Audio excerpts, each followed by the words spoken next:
Halo, selamat bertemu kembali dengan pembelajaran fisika.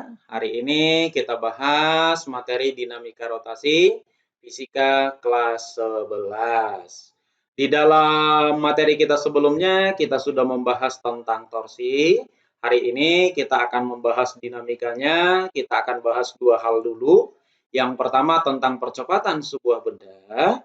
Yang kedua, nanti kita bahas tentang bagaimana cara kita mencari kecepatan sebuah benda. Kita mulai yang pertama, yaitu mencari percepatan sebuah benda. Bagaimana cara kita untuk mencari percepatan sebuah benda? Untuk mencari percepatan sebuah benda, ini bisa kita lakukan jika kita mengetahui jenis gerak yang dilakukan oleh sebuah benda. Jenis gerak yang dilakukan sebuah benda ada dua kemungkinan. Yang pertama, ada kemungkinannya benda itu melakukan gerak translasi. Yang kedua adalah ada kemungkinannya melakukan gerak rotasi. Kalau dikatakan gerak translasi, itu artinya adalah seluruh bagian daripada benda itu mengalami pergeseran atau perpindahan tempat. Sedangkan kalau dikatakan gerak rotasi, bendanya itu berputar, baik itu berputar di tempat maupun berputar menyebabkan dia berpindah tempat. Nah, kita lihat satu persatu ya. Yang pertama kita bahas dulu untuk gerak translasi. Untuk gerak translasi kita gunakan dia itu rumusnya adalah hukum Newton yang kedua. Apa itu? Bahwa jumlah gaya yang bekerja pada sebuah benda itu sama dengan massa benda yang bekerja kita kali dengan percepatannya. Dengan catatan, rumus ini hanya berlaku jika gaya yang kita pergunakan itu adalah gaya yang sejajar dengan bidang gerak benda. Jadi contohnya misalnya seperti ini. Kalau bendanya itu bergerak di bidang horizontal, berarti gayanya itu harus horizontal. Kalau bendanya bergerak di bidang vertikal, berarti gayanya ini harus vertikal. Kalau bendanya bergerak di bidang miring, berarti gayanya itu harus sejajar dengan bidang miring. Nah, kalau belum sejajar dengan bidang geraknya, maka kamu buat dulu menjadi sejajar dengan bidang geraknya dengan cara proyeksikan. Proyeksikan itu cuma ada dua kemungkinan, kalau nggak pakai cos berarti pakai sin. Kapan pakai cos, kapan pakai sin? Pakai cos kalau misalkan nanti kita proyeksikan di samping sudut. Kalau sin berarti kalau kita proyeksikan ke sisi yang di depan daripada sudutnya. Nah, setelah gaya-gaya yang bekerja itu sejajar dengan bidang gerak, maka gaya ini nanti kemungkinannya terbagi menjadi dua. Apa itu? Yang pertama kemungkinannya bisa gayanya positif. Yang kedua, bisa kemungkinannya itu gayanya negatif. Dari mana kita tahu positif dan negatif? Positif dan negatif ini bisa kita ketahui jika kita tahu arah gerak benda. Maka langkah pertama yang harus kamu lakukan adalah cari dulu arah gerak benda. Kira-kira benda itu kemungkinannya bergerak kemana? Setelah tahu kemungkinannya benda bergerak kemana, maka gaya-gaya yang arahnya searah dengan gerak benda, itu kita berikan tandanya positif. Gaya-gaya yang arahnya berlawanan dengan gerak benda, maka kita berikanlah dia itu tandanya negatif. Nah, demikian dengan gerak rotasi. Untuk gerak rotasi, ketika benda itu berputar, baik berputar di tempat maupun berputar sambil berpindah tempat, maka kita pakai rumusnya adalah jumlah torsi yang bekerja sama dengan I dikali dengan alfa. Apa itu I? I itu adalah momen inersia. Momen inersianya berapa? Tergantung bentuk bendanya. Nanti ini sudah kita bahas di materi sebelumnya. Nah, sekarang untuk yang berikutnya kita lihat dulu yang dinamakan dengan torsi. Torsi itu apa? Torsi sebenarnya sudah kita bahas di materi sebelumnya bahwa torsi itu adalah F kita kali dengan D. F itu apa? Gaya yang bekerja. D itu apa?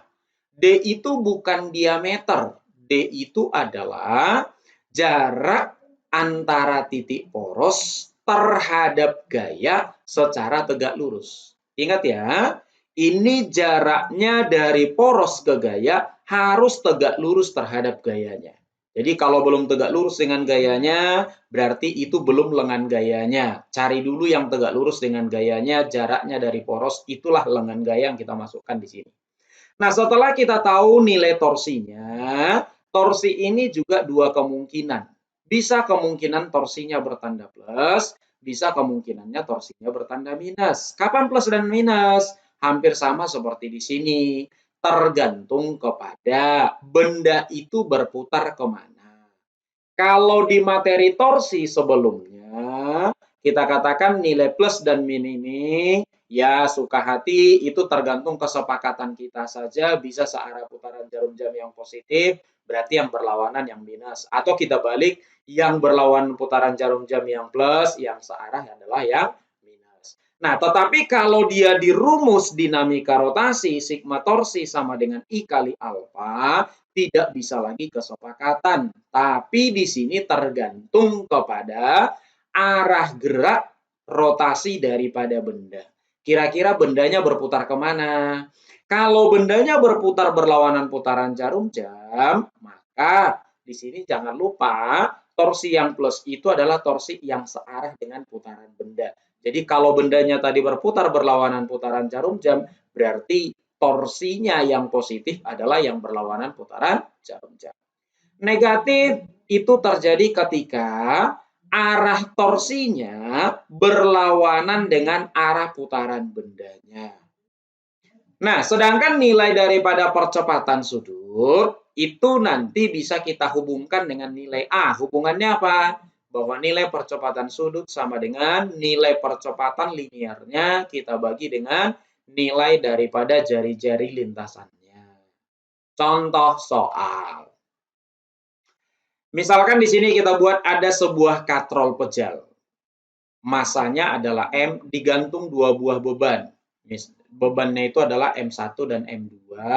Misalkan di sini M1-nya lebih besar daripada M2, ditanya percepatan bendanya berapa. Nah, yang pertama yang harus kamu lakukan untuk menyelesaikan ini adalah gambar dulu gaya yang bekerja. Gaya apa saja di sini yang bekerja? Yang pertama ada gaya berat. Gaya berat itu kemana arahnya? Gaya berat itu arahnya selalu ke bawah. Berarti di M1 ada gaya beratnya ke bawah sebesar M1 kali G. Di M2 ada gaya ke bawah sebesar M2 kali G. Lalu yang kedua, karena ini ada tali, berarti ada tegangan tali. Tegangan tali di sini ada dua. Apa itu? Yang pertama ada menarik benda, ada yang menarik katrol. Nah, misalkan kita tinjau M1. Ada tegangan talinya itu menarik benda. Karena bendanya M1 di sini, talinya menarik M1, berarti arah gaya di M1 ini adalah ke atas. Sedangkan di katrol arahnya adalah ke bawah karena fungsinya menarik katrol. Jadi ini menarik bendanya, ini menarik katrolnya. Sedangkan di M2, ini juga sama. Nilai tegangan talinya, yang menarik M2 dia ke atas, yang menarik katrolnya juga adalah ke bawah. Setelah kita gambarkan semua gaya yang bekerja, lalu yang kedua yang harus kita lakukan adalah coba lihat dulu masing-masing benda yang ada di sini, gerak apakah yang dilakukan oleh benda ini. Jadi di sini ada 3 benda ya, ada M1, ada M2, ada katrol. Kita lihat satu-satu. M1 itu melakukan gerak apa? Gerak yang dilakukan M1 adalah gerak translasi. Kenapa gerak translasi? Karena M1 itu berpindah tempat. Berpindah tempat kemana? Karena M1 lebih besar, berarti M1-nya berpindahnya ke bawah. Berarti arah geraknya M1 ke bawah. M2 itu juga melakukan gerak translasi, berpindah tempat. Berpindah tempat kemana? Karena M1 sudah ke bawah, berarti M2 ketarik ke atas. Maka M2-nya berpindah ke atas. Berarti arah geraknya M2 ke atas. Yang ketiga, katrol. Katrol itu gerak yang dilakukan gerak apa? Gerak yang dilakukannya adalah gerak rotasi. Jadi katrolnya itu hanya berputar, walaupun hanya berputar di tempat. Dia tidak pindah tempat, di sini saja berputar. Nah, pertanyaannya, arah putaran katrol kemana? Nah, karena M1 nariknya ke bawah, M2 dia ke atas, berarti otomatis katrolnya itu berputar berlawanan putaran jarum jam. Jadi ketarik M1. Katrolnya ketarik M1, maka dia katrolnya berputar dia kemari, berarti berlawanan putaran jarum jam. Nah, karena gerak di sini tadi ada dua, ada translasi dan rotasi, maka kita tinjaulah masing-masing. Yang pertama kita tinjau dulu untuk translasi. Gerak translasi untuk mencari percepatan kita gunakan rumusnya adalah sigma F sama dengan M kali A. Maka kita lihat di sini ada dua bendanya. Kita tinjau satu-satu. Pertama kita tinjau dulu M1. M1 geraknya ke bawah. Berarti kalau kita lihat M1, ada berapa gaya yang bekerja pada M1? Ada dua. Apa itu? M1G dan T1. Nah, kalau ada dua, dari kedua gaya ini, yang manakah gayanya yang positif, yang mana gayanya yang negatif?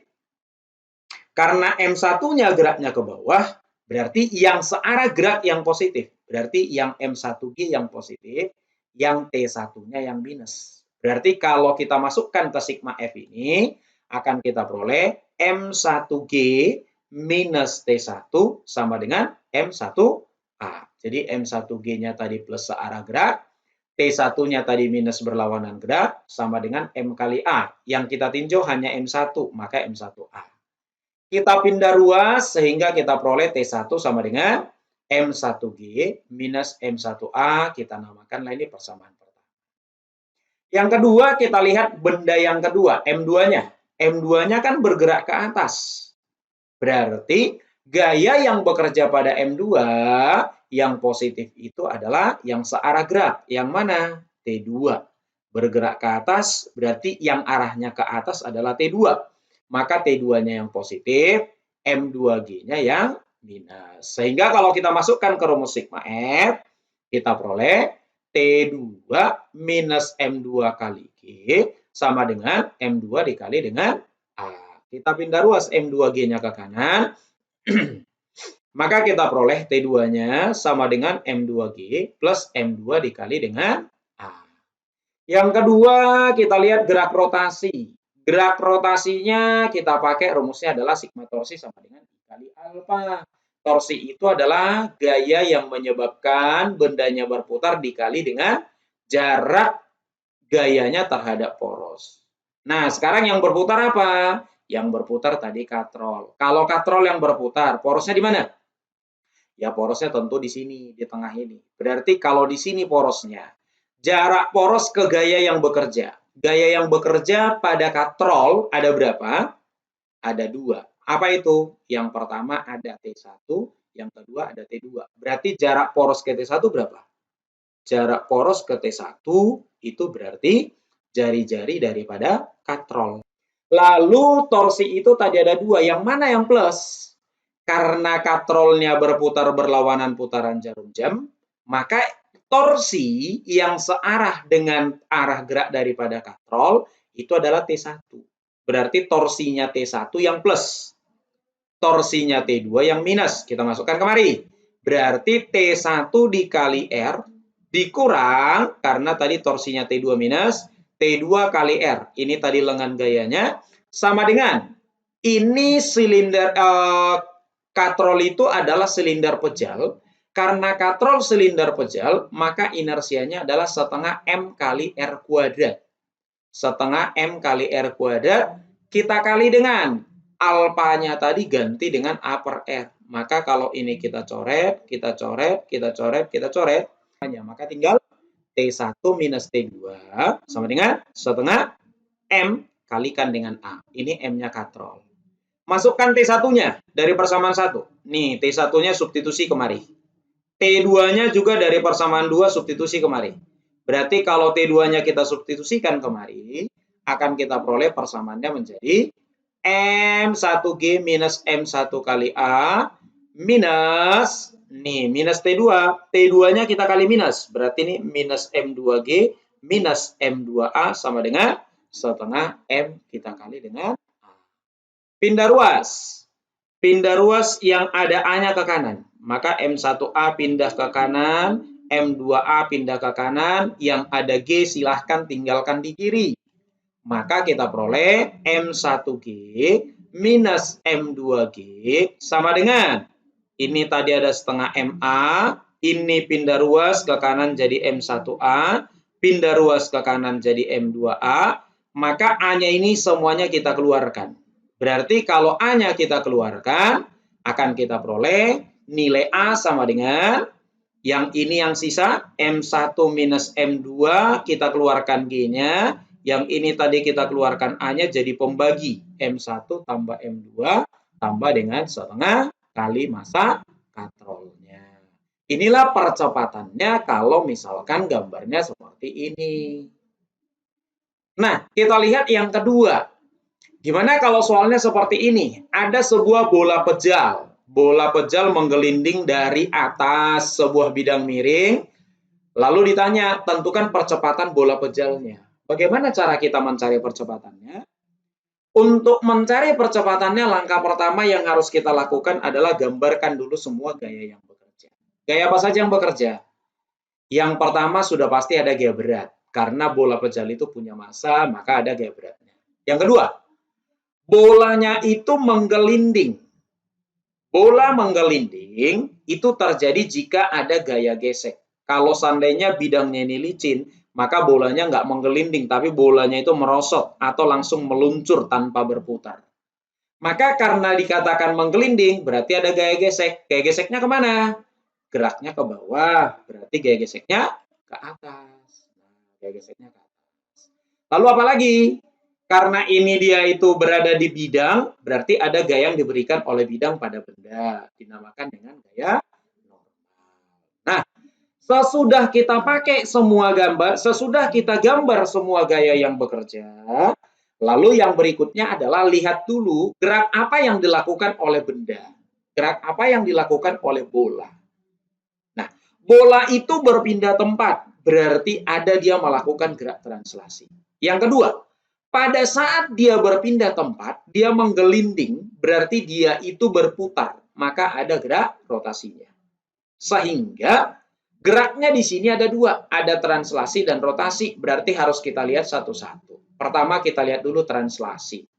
Untuk translasi sama seperti tadi kita buat sigma F sama dengan M kali A. Syaratnya apa? Syaratnya adalah gaya yang bekerja itu harus sejajar bidang gerak.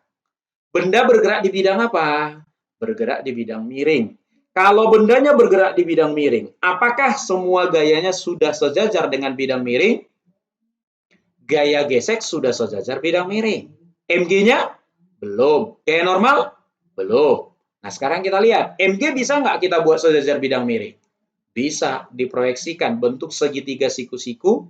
Nah, satu sisinya itu adalah sejajar bidang miring, satu MG-nya, satu sisi yang di sini, ini harus siku-siku.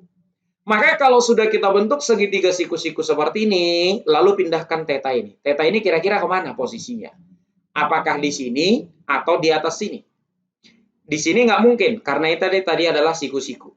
Nah, caranya gimana? Perhatikan baik-baik bidang miringnya ini. Bidang miringnya ini kita lihat segitiga siku-sikunya ini sebangun dengan segitiga siku-siku yang di sini. Ini ada siku-siku, ini juga ada siku-siku. Ini garis vertikal, ini garis vertikal. Ini sisi miring, ini sisi miring. Maka sudut yang ini dengan yang ini sama dengan sudut di sini antara ini dengan yang ini. Berarti sudut ini, sudut antara horizontal dengan bidang miringnya sama dengan sudut antara, nah yang ini, sisi yang ini dengan nilai sisi MG-nya. Nah, berarti kalau sama dengan ini tetanya, pindahkan aja ke sini tetanya. Kalau kita pindahkan tetanya, maka yang kita cari ini yang sejajar bidang miring, sisinya di mananya sudut. Ini posisinya di depan sudut. Kalau di depan sudut pakai apa? Pakai sin. Maka kita peroleh sisi yang di sini adalah MG kali dengan sin theta. Nah, pertanyaannya gaya normalnya, gimana cara membuat dia itu supaya sejajar dengan bidang miring? Gaya normalnya nggak bisa sejajar bidang miring. Kenapa? Karena dia sudah tegak lurus. Yang tegak lurus itu tidak bisa kita proyeksikan menjadi sisi yang lainnya. Karena kalau kita proyeksikan nilainya adalah 0. Nah, kalau sudah dapat seperti ini, lihat, bolanya kan bergerak ke bawah. Maka yang positif yang mana? Searah gerak. Searah gerak itu yang mana? berarti yang arahnya ke bawah. Yang mana yang arahnya ke bawah? Yang mg sin theta. Maka kita masukkan mg sin theta yang melawan gerak gaya gesek minus gaya gesek sama dengan m kali a. Ini kita ambil persamaan 1. Lalu yang kedua kita lihat gerak rotasinya. Karena ini tadi adalah bolanya berputar, maka gaya yang manakah yang menyebabkan bendanya ini berputar? Yang menyebabkan berputar adalah hanya gaya gesek. Berarti hanya gaya gesek ini yang punya torsi. Nah, kalau untuk gerak rotasi, sigma torsi itu kan sama dengan I kali alfa. Torsi itu apa?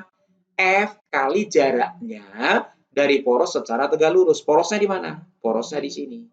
Maka jarak dari sini ke gaya gesek ini secara tegak lurus berapa? Ya jari-jari bolanya. Nah, berarti kalau sama dengan jari-jari bolanya tinggal kita masukkan. Gaya gesek kali jari-jari sama dengan inersia bola pejal, karena ini bola pejal adalah 2/5 M kali R kuadrat, kita kali dengan A per R.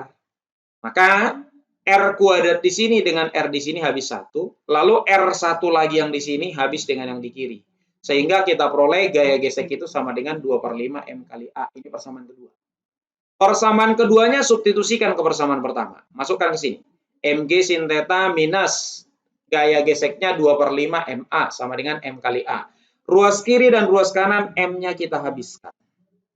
Kalau M-nya habis, 2/5A-nya pindah ke kanan. Berarti A plus 2/5A, kita perolehlah G sin theta sama dengan 7/5A. Maka A-nya bisa kita cari dengan cara kali silang. 5-nya kemari, 7-nya jadi ke bawah. Jadi 5/7 G kali dengan sin theta. Baik, teman-teman, kalau ada yang kurang paham sampai di sini, silahkan buat pertanyaannya di kolom komentar. Nanti akan saya ulas kembali. Oke, yang kedua kita akan bahas tentang mencari kecepatan daripada sebuah benda. Bagaimana cara kita mencari kecepatan sebuah benda? Cara mencari kecepatan sebuah benda ini bisa kita lakukan dengan dua metode. Apa itu? Pertama, gunakan rumus gerak lurus berubah beraturan. Apa rumus gerak lurus berubah beraturan? Ada dia itu 3 rumus. Yang pertama, nilai daripada V, kecepatan pada waktu tertentu sama dengan kecepatan awalnya berapa, ditambah dengan nilai akselerasinya berapa dikali berapa lama dia bergerak.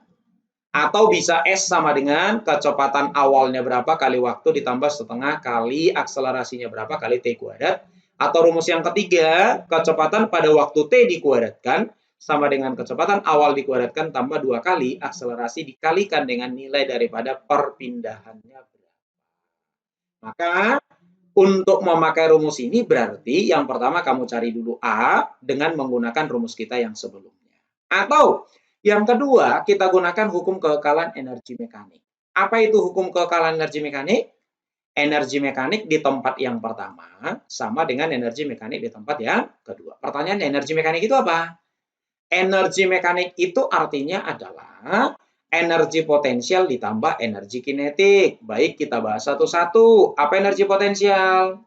Energi potensial masih tetap sama rumusnya yaitu M kali G kali H. Massa kali percepatan gravitasi kalikan dengan nilai daripada ketinggiannya berapa. Yang kedua, energi kinetik. Energi kinetik itu apa rumusnya?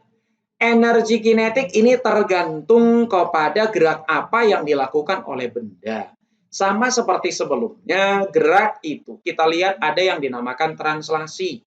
Translasi di sini artinya dia berpindah tempat, tapi tanpa dibarengi oleh gerak berputar. Jadi dia hanya berpindah tempat saja, kalau dikatakan eka translasi.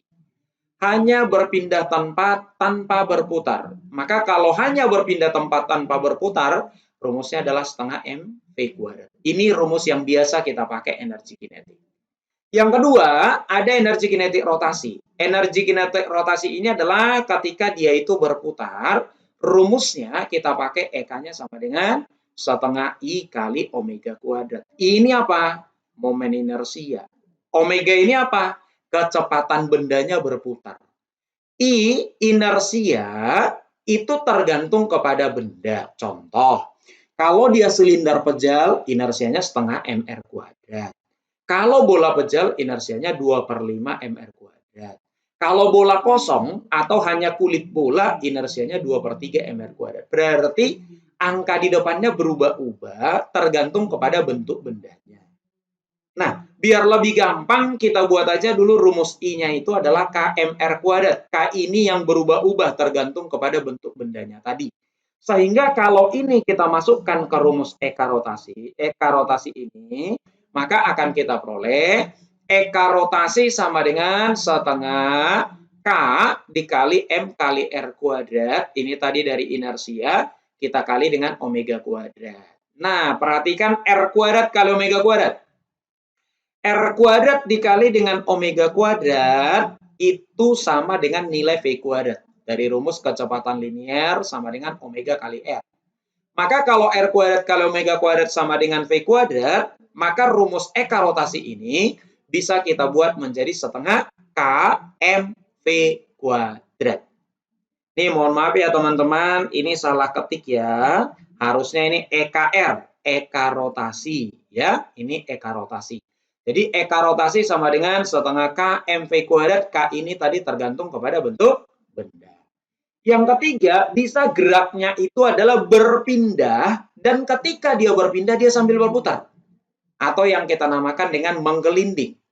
Nah, untuk yang menggelinding, EK-nya itu adalah total dari translasi dan rotasi. Jumlahkan aja. Berarti EK translasi tambah EK rotasi. EK translasinya setengah MV kuadrat. EK rotasinya setengah K MV kuadrat. Masukkan kemari. Keluarkan setengah MV kuadrat. Jadi kalau dari sini keluar setengah MV kuadrat tinggal 1. Kalau dari sini keluar setengah MV kuadrat tinggal K. Sehingga kalau kita masukkan menjadi setengah MV kuadrat dikali 1 plus K. Atau K plus 1 sama aja ya. Jadi EK menggelinding rumusnya menjadi setengah MV kuadrat. Kita kali dengan K plus 1. Nah, tinggal kita pilih EK yang mana yang dipakai oleh benda ketika bendanya bergerak. Itu kita masukkan ke rumus energi mekanik ini. Contoh, misalkan kita buat nih silinder pejal masanya 3 kg, dilepas dari atas. Nih dari atas sebuah bidang miring yang tingginya 7,5. Ditanya, pada saat mencapai dasar ini, nilai dari kecepatannya berapa? Nah, untuk mencari ini bisa aja kamu lakukan rumus GLBB. Berarti kamu cari dulu percepatannya ketika menuruni ini. Maka kamu gambarkan gayanya, ada gaya gesek, gaya berat, gaya normal, proyeksikan. Gunakan gunakan rumus untuk gerak rotasi dan translasi. Maka dapat nilai A. Setelah dapat nilai A, masukkan ke rumus GLBB, maka dapat nilai daripada V-nya. Atau yang kedua, kita pakai dengan rumus energi mekanik. Nah, sifatnya jangan lupa, energi mekanik di satu tempat sama dengan energi mekanik di tempat lain. Jadi energi mekanik itu kekal. Nah, maka kita buat energi mekanik ketika dia masih di atas sama dengan ketika energi mekaniknya dia sudah sampai di bawah. Nah, kalau sama, kita samakan seperti ini. Lalu yang selanjutnya adalah kita ingat rumus energi mekanik itu apa? Energi mekanik itu adalah EK plus EP. Maka kita buat EP-nya di atas ditambah EK-nya di atas harus sama dengan EP-nya ketika sudah sampai di bawah tambah EK-nya sudah sampai di bawah. Maka kalau kita jabarkan, nah rumusnya EP, MGH. Rumusnya EK, karena ini tadi geraknya menggelinding, kita pakai EK yang menggelinding. Setengah MV kuadrat kali 1 plus K, setengah MV kuadrat dikali dengan 1 plus K. Ini. Nah, ini tadi yang kita katakan dilepas berarti kecepatannya ini masih 0. Kemudian sampai di bawah berarti ketinggiannya ini sudah sama dengan 0. Maka yang sisa tinggal ini. Berarti kalau sisa tinggal ini, kita habiskan nilai M-nya. Jadi M-nya kita coret, maka tinggal G kali H ya. G-nya itu 10, tingginya A 7,5. Kemudian di sini M-nya tadi sudah habis kita coret. Tinggal VB kuadrat ini yang kita cari, 1 plus nilai daripada K. Bendanya apa? Bendanya tadi silinder pejal. Silinder pejal inersianya berapa? Setengah M kali R kuadrat. Berarti kalau setengah MR kuadrat, K-nya itu adalah setengah. Jadi angka yang di depan inersianya berapa? Setengah MR kuadrat, berarti K-nya setengah. Kalau sudah dapat ini, tinggal kita selesaikan. Ini kalikan jadi 75. 1 tambah setengah kita samakan penyebut jadi 3/2. 3/2 kali setengah jadi 3/4. Yang 75 dibagi 3 sisa 25. 4-nya kita kalikan dengan 25 jadi 100. Terus karena ini kuadrat kita akar. Maka akar 100 adalah 10. Sehingga kita dapatlah kecepatan silinder pejalnya ketika mencapai dasar adalah 10 meter per second. Sampai di sini dulu pertemuan kita hari ini. Kita akan lanjutkan kembali di pertemuan berikutnya. Terima kasih. Jangan lupa subscribe ya.